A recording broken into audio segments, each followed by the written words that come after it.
This video is sponsored by Morgan & Morgan. 2010, an old Vietnam veteran gets attacked by a future doctor on a bus. And despite his old ass age, I'm 67 years old, you ain't while others record, he kicks ass. And the video goes viral as Epic Beard Man. 2012, real-life badass Danny Trejo stars in a film called BADAZZ based off of that Epic Beard Man viral video. But despite sharing some similarities to the viral video, the rest of the film dissolves into high-octane, cheesy, low-budgeted neo-noir conspiracy movie. That's it, that's the intro. Let's get into it.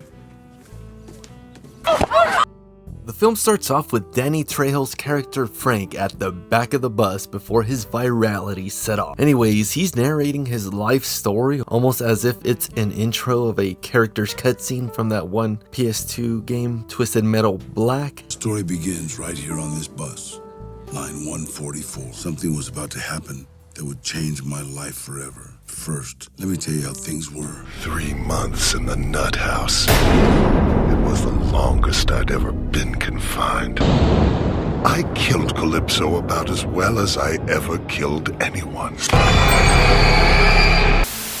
In his narration, he leaves his high school sweetheart to go serve in Da Nam. And while there, he gets shot in the leg and honorably discharged. But when he returns home, he gets that Jarhead Jody treatment, since his girl didn't wait for him for like the past 6 years. You snooze, you lose. He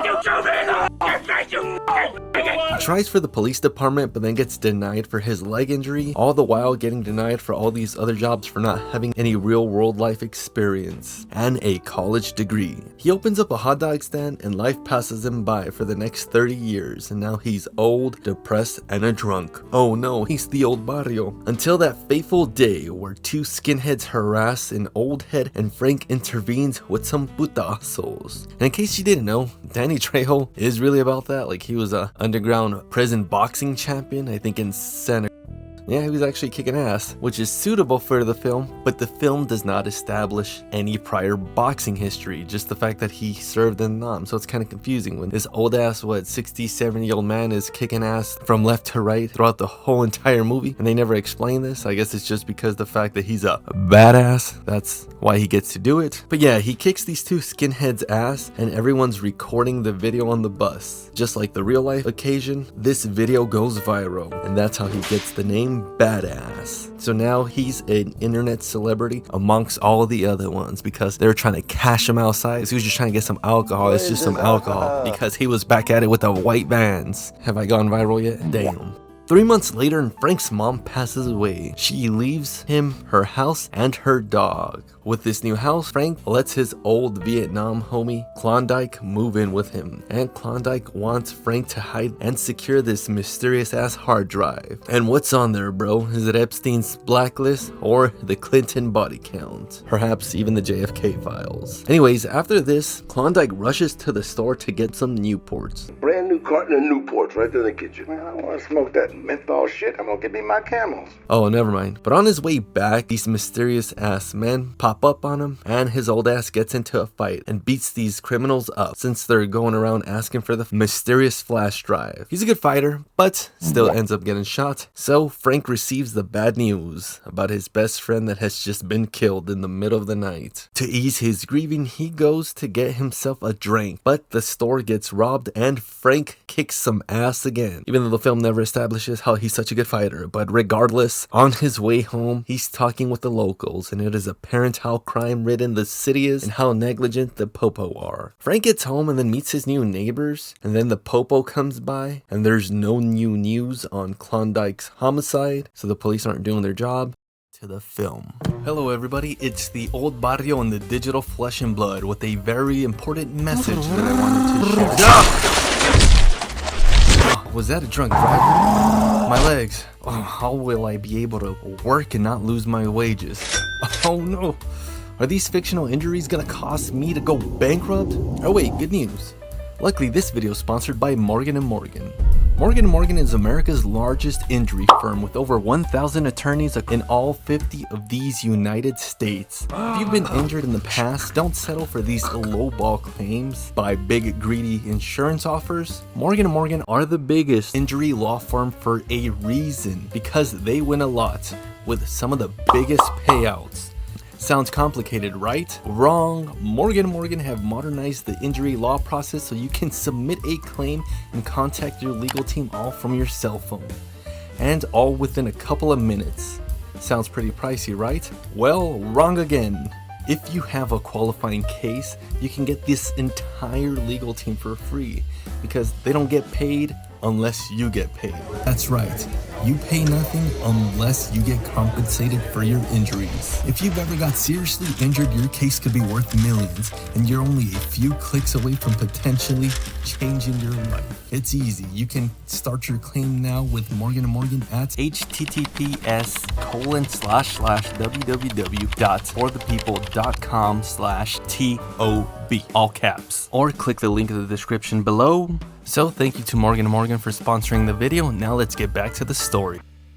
Days pass and Frank ends up seeing all these other crimes being solved in the city, but not Klondike's murder. So he accuses the detective/police force of racism and decides to take matters into his own hands to solve the death of his best friend. And he pretty effortlessly starts finding evidence that the police miss, and this is way too convenient for the plot. Homeboy's got that Arkham Origins detective analyzer to be putting all this convenient evidence all together. He takes the stuff to a pawn shop and hell nah, bro. Somehow the pawn shop owner is able to make out that the shell casing was from a Beretta M9. From a M9 Beretta.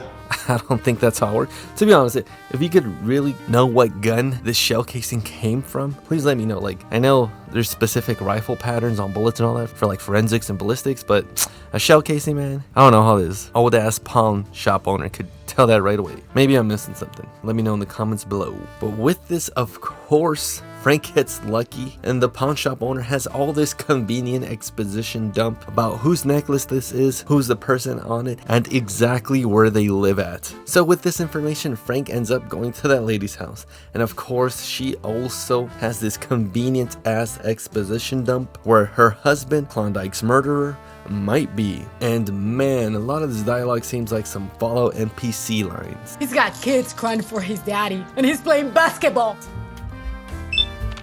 You want penis enlargement pills? The reals. With this convenient info, Frank makes his way to the basketball court and... The fuck do you think you are, you old motherfucker? Calm down, alright? He ain't here, man. Those blood effects. After kicking some ass, he gets lucky with some more convenient ass exposition dump. And he's really landing some free throws with all this convenient plot points. They end up giving the location of the man that Frank is after, Terrence, the man who killed Klondike. And once Frank gets to his apartment, he ends up beating Terrence's roommate up, who turns out to be a priest. I'm not a priest, you idiot. I'm playing one at the Jewish Community Center musical. Oh wait, never mind. And I know I sound like a broken record, but Frank gets lucky with some more exposition dump. And now on another plot point, the mayor of LA, aka Hellboy, is stressing since the goons still can't find that hard drive that Klondike gave to Frank to hide. And it's got some incriminating evidence on him right before his re-election. On his way home, Frank gets ambushed by the same skinheads that he whooped. It's unsuccessful though, and Frank comes out of it more than okay, wink wink. I haven't had a man handle me like that in 45 years. At night, Frank tries to chop it up with his young black neighbor. What's up, bitch? But turns out that his mama's boyfriend is also chopping it up, or rather should I say karate chopping it up, on his mama's face. And damn, I don't know why I thought a domestic abuse joke was going to hit. I'm just kidding. For reals though. The baby daddy bounces after this fight, and now Frank is attending aid to her injuries. And Frank is also trying to bounce on her cheeks, you know? Now, a Mexican walks into a bar and... Damn, they're already fighting. By now, you should all kind of know the drill of this movie. It's more convenient exposition dump. Ronaldo, he's upstairs. So with this info, Frank heads up and starts walking to the upstairs of the building to finally find Terrence. But it's not Terrence, and you already know the drill. Terrence hangs out with this bitch named Tatiana down at Massage Pro on 10th Street, alright? Walking back home, and one of the police intercepts Frank and lets him know that he's making too much of a commotion, and pretty soon the police department is gonna have a warrant on his ass if he doesn't stop. But Frank can't stop because Once he gets home, he's got a big surprise, literally. Badass kicks Fat Ass's ass and then asks the neighbor to help him with the flash drive, since his old ass is still living in the 70s. You know, one of these damn days, you're gonna have to step out of the 70s. And he doesn't know how to use computers. In doing this, they come across the government's corrupt info, and now he's got some more leads to follow. So he ends up with this happy ending. Just kidding, but kinda. He's at a massage parlor, and somehow he ends up tracking down Terrence's girlfriend, and she feels him prying for him, so she bails halfway through the tug. Frank follows her back home, but gets caught. Luckily, this neighbor is a big fan of Frank, or should I say badass, so it's no trouble. Holy shit! I'm a huge fan! Frank breaks into the house and then ambushes Terrence with his badass pocket sand technique. Pocket sand! And for the second time in a row, Terrence prematurely shoots his load. So now Frank's gotta kick some ass. Frank, suitably named that name, starts acting like Frank Castle and starts doing some 2005 Punisher game interrogations. Be smart and start talking. These guys don't tell me nothing. Terrence spills the beans on this whole city conspiracy that got Frank's best friend Klondike killed, so he thanks him for this information.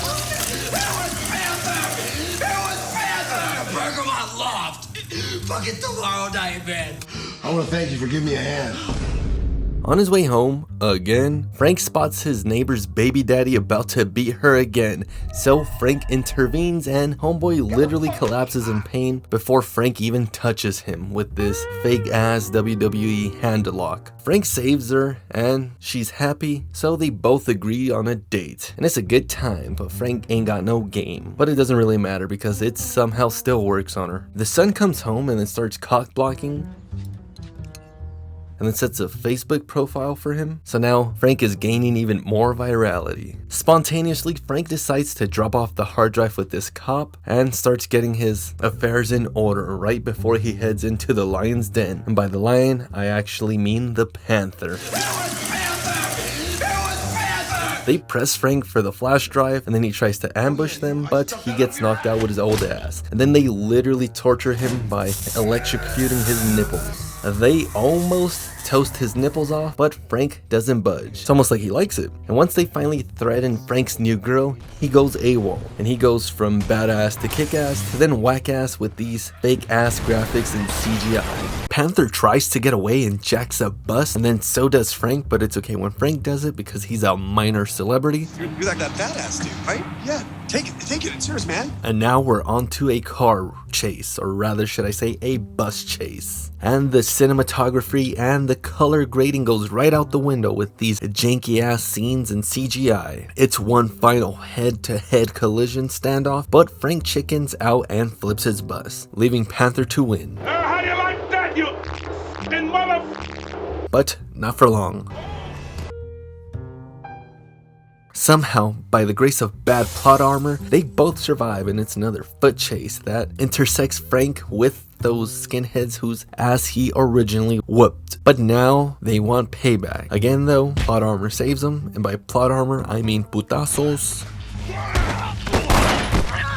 Panther finally gets to Frank's house to try and retrieve the flash drive, and in searching he threatens Frank's new girl, and this gets Frank so mad that he grows an extra 6 inches during the fight because there is a noticeably larger stunt double spliced in between this fight scene. And this whole fight scene seems like a skit from one of the original YouTubers like Cholo Adventures, Timothy Delgado, or Smosh. But yeah, Frank kicks his ass and it's a happy ending, and the fight ends with one more viral celebrity. Somebody send ambulance. Somebody send ambulance. Damn ambulance!